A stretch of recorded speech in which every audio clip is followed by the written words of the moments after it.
Kasi na lang sir, kung meron kang ipapatugba sa tatay mo, sino yun? Yung mga vloggers. Lalo na si... Ay! Kaya John, may update na ba? Nag-apologize na po ba? Nag-issue na? Yes, in fairness to the police, right after the press con, alam ni Ana yan, right after the press con, the one who, si General Maranan, who issued the press, siya yung nag-press con, di ba?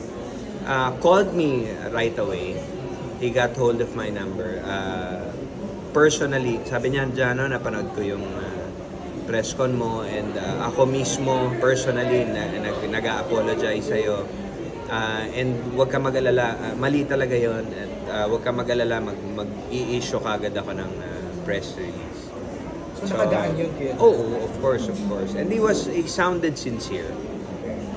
Jano, you announced na hindi ka na magsusunong police. Yeah. But how about the vloggers na sobrang malicious talaga yung titles? You know, ako hindi, but itutumba kayo ng asawa ko.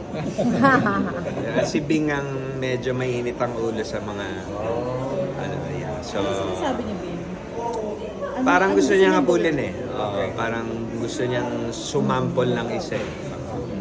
Pero syempre, nangyari yung daddy mo po, ang dami rin. Because Bing was very close to my dad. Right. Again,